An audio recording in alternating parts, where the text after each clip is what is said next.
नमस्कार बच्चों। आज मैं आपको व्याकरण का जो विषय पढ़ा रहा, यह विषय व्याकरण की दृष्टि से बहुत गंभीर है।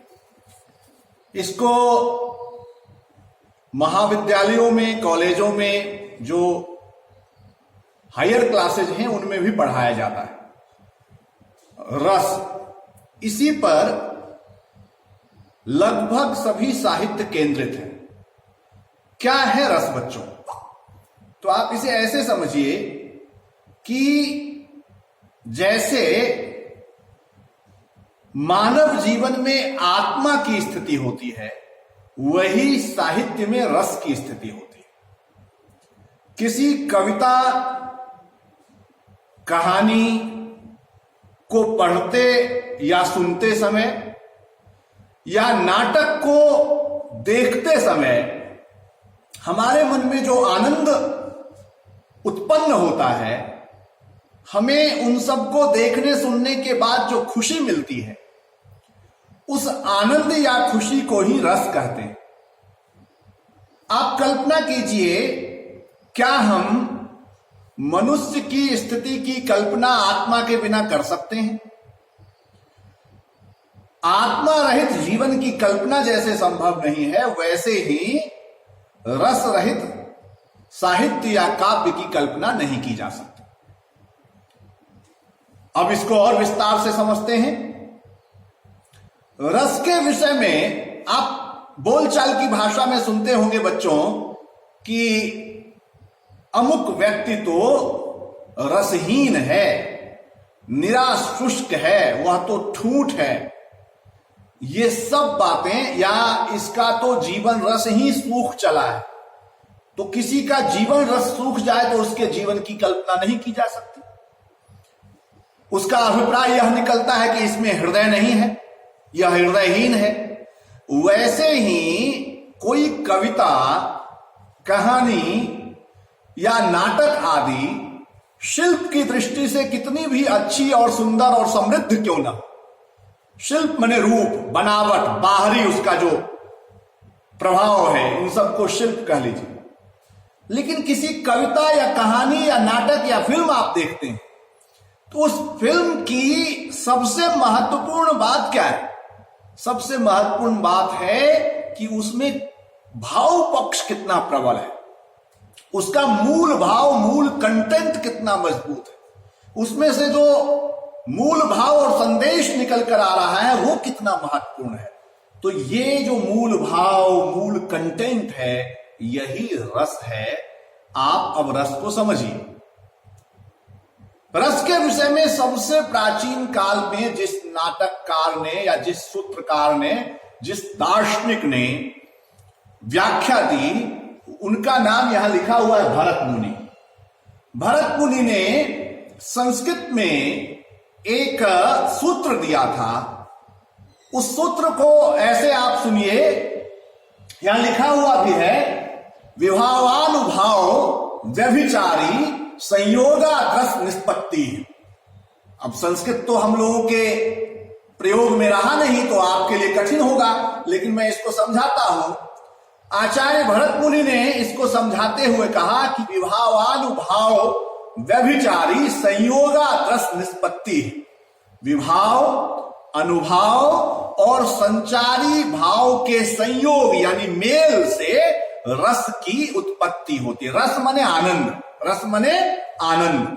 तो अगर रस की परिभाषा देनी हो तो आप हमेशा अपने मन में दोहराइए कि किसी कविता, कहानी, साहित्य या नाटक को देखने, सुनने, पढ़ने के बाद हमारे हृदय में, या सुनने वाले, पढ़ने वाले, देखने वाले के हृदय में जो आनंद की अनुभूति होती है, उसे ही रस कहते हैं। अब रस के, यहां देखिए रस के अंग, ये बहुत महत्वपूर्ण है, इस पर आगे समझना निर्भर करे। रस के 4 मुख्य अंग हैं, उसे समझ लीजिए। पहला है स्थायी भाव। क्या है स्थायी भाव?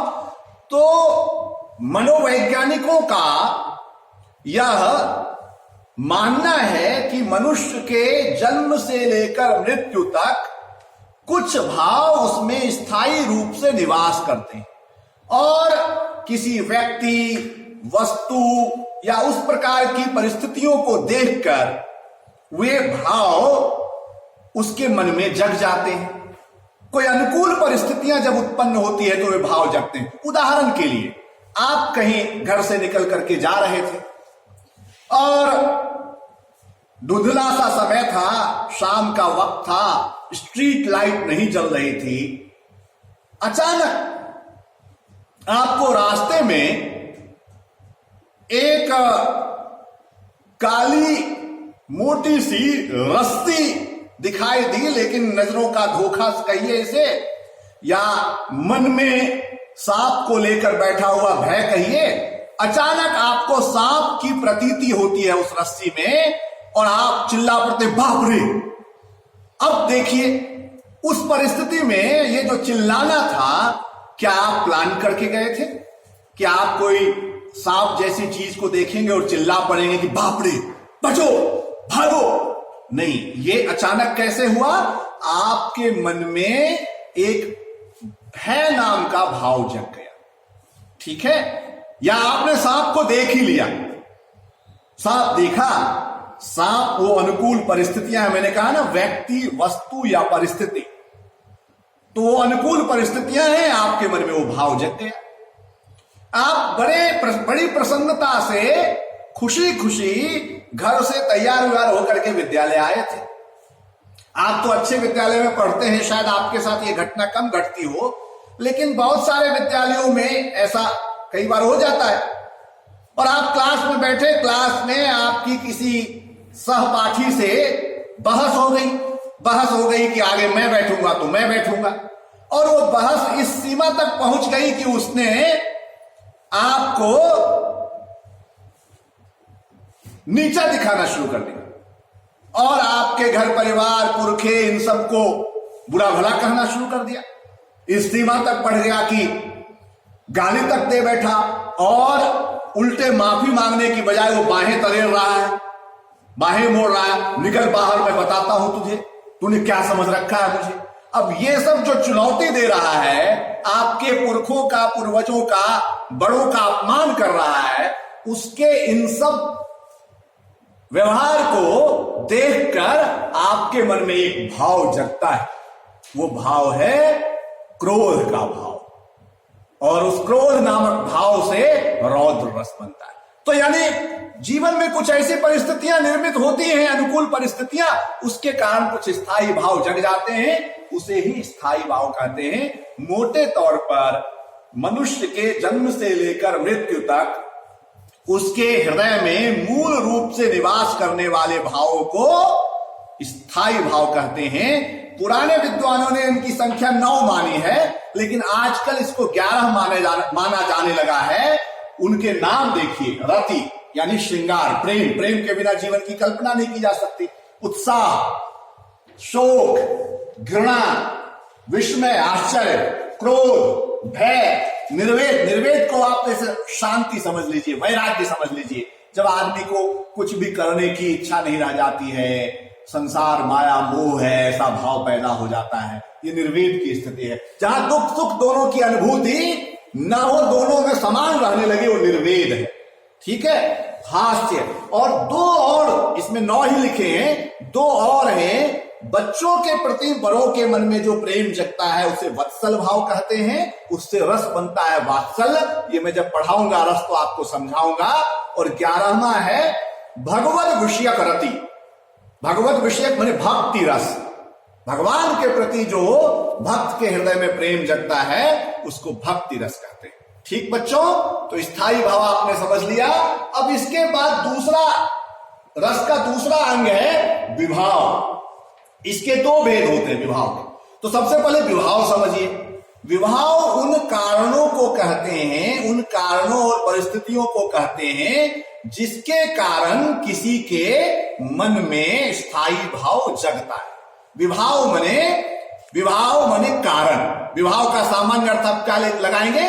कारण, वे मूल कारण जो भाव को किसी के हृदय में जागृत करते हैं। ये 2 है बच्चों, एक है आलंबन और दूसरा है उद्दीपन। आलंबन मतलब जिन्हें देखकर, जिस व्यक्ति, वस्तु या परिस्थितियों को देखकर मन में भाव जगा, वो आलंबन है। वो क्या है? आलंबन है। और उद्दीपन मतलब जिसने उस जगे हुए भाव को और बढ़ा दिया और उत्तेजित कर दिया, ठीक है, और जगा दिया, जागृत कर दिया, उसे उद्दीपन कहते हैं। आलंबन दो होते हैं, आश्रयलंबन और विषयालंबन, समझिएगा इसको। और बच्चों, यह वीडियो 10 मिनट का हो चुका है। दूसरा वीडियो मैं फिर तैयार करके आपको यह विषय समझाता हूं। आप तब तक इसको देखिए और सुनिए। धन्यवाद, नमस्कार।